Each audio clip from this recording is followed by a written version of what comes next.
नमस्कार मेरे प्यारे साथियों, मैं डीपी आज एक नए वीडियो के साथ आप लोगों के सामने हूँ। ये दरअसल एक सूर्य ग्रहण का दृश्य है, लगा हुआ है। और आज मैं सूर्य ग्रहण की ही बात करूँगा।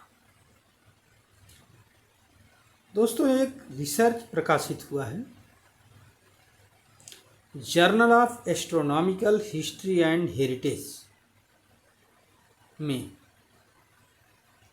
ठीक है, journal of astronomical history and heritage में प्रकाशित हुआ है। और यह घटना हमने लिया है इकोनॉमिक टाइम्स से 3 सितंबर 2024 का एडिशन।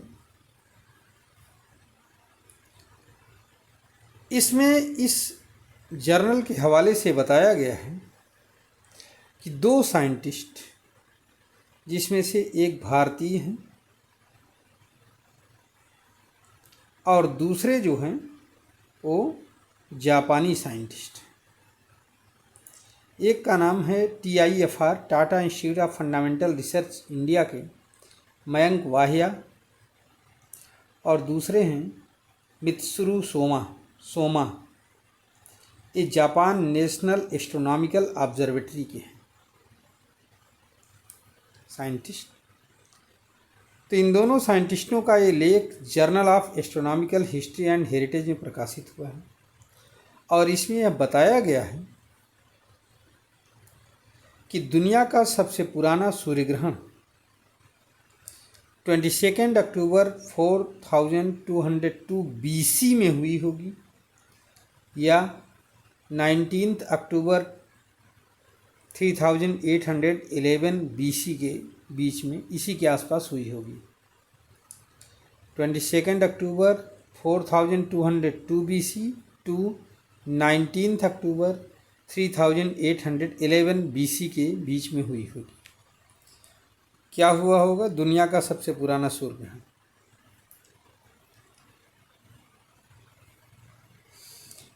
ये बात सुनने में थोड़ा सा अजीब लग रहा है, लेकिन यह वर्णन उन्होंने, यह जो भी डिस्क्रिप्शन निकाला है, यह डिस्क्रिप्शन उन्होंने ऋग्वेद के आधार पर निकाला है। ऋग्वेद के अध्ययन में वर्नल इक्विनॉक्स या बसंत विषु या बसंत ऋतु का आरंभ मान करके चलो, इसका जिक्र मिलता है। और उस समय का जिक्र मिलता है कि ये उस ज़माने में ओरियन नक्षत्र में होता था। जब भी लिखा गया था, अब इसमें बहुत ज़्यादा डिस्क्रिप्शन नहीं था पेपर में, लेकिन अगर लोकमान्य तिलक वाली थ्योरी को हम माने, या उनका ग्रंथ जो ओरियन ग्रंथ है उसकी माने, तो मैत्रायणी संहिता का श्लोक हो सकता है। फिलहाल चूंकि है नहीं, इसमें जिक्र नहीं है, तो मैं बता नहीं सकता। और ये धरती, ये बताया गया कि ये धरती अपने धुरी पर लहराते हुए घूमती है। और इस समय जो वर्नल इक्विनॉक्स हो रहा है वो हो रहा है पाइसेस नक्षत्र में। पाइसेस नक्षत्र, अगर इसके आधार पर एक नक्षत्र में घूमने में 960 ईयर्स लगते हैं अर्थ को पार करने में। नक्षत्रों को पार करते हुए पृथ्वी चक्कर लगा रही है। उस हिसाब से अगर देखा जाए तो ये जो इसका जिक्र आता है, अगर ओरियन नक्षत्र की हम बात करें तो उस समय की बात करें तो 4500 BC में। और एक और नक्षत्र जिसका वर्णन आता है प्लेयडस, तो प्लेयडस नक्षत्र में अगर था तो ये 2230 BC में हुआ होगा। मेथायन, ये दोनों नक्षत्र थे। अब यहाँ पर अगर इस निष्कर्ष को सही मान लिया जाए, जैसा कि कंप्यूटर या एस्ट्रोनॉमिकल एनालिसिस के द्वारा सही माना जा रहा है, कैलकुलेशन एकदम सटीक आ रहा है, तो उसके आधार पर अगर दुनिया का सबसे प्राचीनतम सूर्य ग्रहण जो रिपोर्टेड है वो ऋग्वेद में रिपोर्टेड है, और ये कितने साल पुराना है? 4500 BC। इसके लिए डेट भी निकाला है 22 अक्टूबर 4202 BC टू 19 अक्टूबर 3811 BC के बीच में। इस समय दुनिया का पहला पूर्ण सूर्य ग्रहण लगा था, रिपोर्टेडली, जो लिखा हुआ। ठीक है। हालांकि इससे पहले जो रिकॉर्ड मिलते थे वो ओल्डेस्ट रिकॉर्ड मिलता है ह्यूमन हिस्ट्री में सूर्य ग्रहण का 3340 BC। कहाँ पर हुआ है? ये जो है हुआ है आयरलैंड में। कहाँ पर? आयरलैंड में देखा गया है। पत्थरों पर कुछ डिजाइन बनी हुई है, उसी से निष्कर्ष निकाला गया कि सूर्य ग्रहण का दृश्य। चाइना का रिकॉर्ड 1200 BC का है। वहाँ कुछ ऐसे इक्लिप्स के वो हैं, चित्र बने हुए हैं जो बैलों की हड्डियों पर बने हुए हैं या टार्टवाइज सेल पर। टार्टवाइज में कछुए की शेल माने खोपड़ी, ये बना हुआ। अब अगर इसको सही माने या जैसा कि पूरा विश्व स्वीकार कर रहा है, तो वेद कम से कम इतने साल पुराने तो होने ही चाहिए।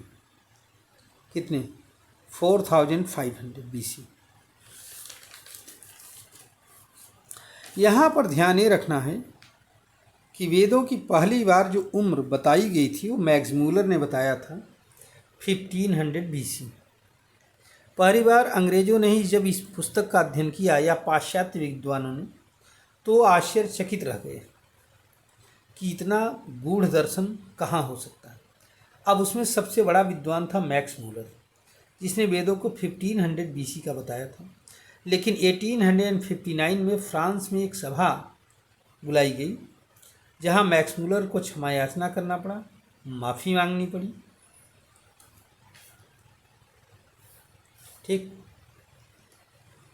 और उसके बाद में और उन्होंने एक कह भी दिया था मैक्स मूलर ने कि वेदों की तिथि को निर्धारित नहीं किया जा सकता है। साइंस के पास ये ताकत नहीं है कि वह वेदों की तिथि को निर्धारित कर सके। उसके बाद में बाल गंगाधर तिलक, जो कि एक महान विद्वान थे, ज्योतिषी भी थे, तो उन्होंने एक ग्रंथ लिखा द ओरियन। कहाँ? बर्मा के मांडले जेल में जब वो बंद थे तब उन्होंने लिखा था एक ग्रंथ ओरियन। उसमें उन्होंने एक सिद्धांत बताया था, बसंत संपात का सिद्धांत, और ये एकाठ सिद्धांत है आज भी। ये जो सिद्धांत अभी पीछे बताया ये भी इसी संबंधित है, वर्नल इक्विनॉक्स या बसंत संपात। तिलक ने यह बताया कि मैत्रायणी संहिता में जो वर्णन है उसके अनुसार पृथ्वी जब पुनर्वसु नक्षत्र के क्षेत्र में प्रवेश करती थी तब बसंत ऋतु होता था। और आज क्या है? आज ये पूर्वा भाद्रपद नक्षत्र के चतुर्थ चरण में जब ये प्रवेश करती है तब बसंत ऋतु होता है। और इन दोनों के बीच में जो खगोलीय अंतर है वो लगभग 4.5 नक्षत्र का है, 4.5 नक्षत्र। और इस हिसाब से अगर देखा जाए तो एक नक्षत्र बराबर होता है 960 वर्ष। ठीक है। इस हिसाब से अगर देखा जाए तो ये घटना जो है 3500 से 4000 साल पुरानी हो सकती है।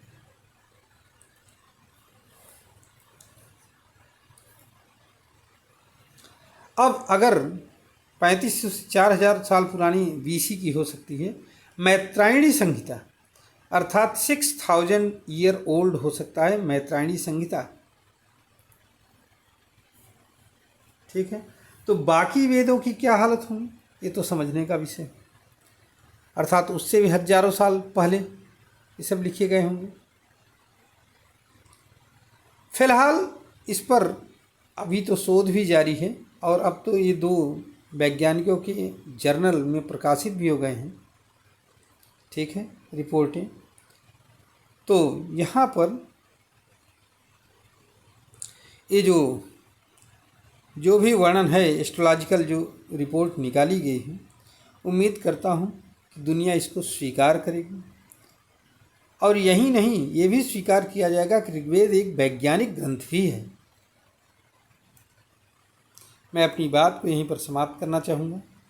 वीडियो थोड़ा लेंदी हो गई, लेकिन देखिएगा ज़रूर साथियों। नमस्कार, जय हिंद, जय भारत, वंदे मातरम।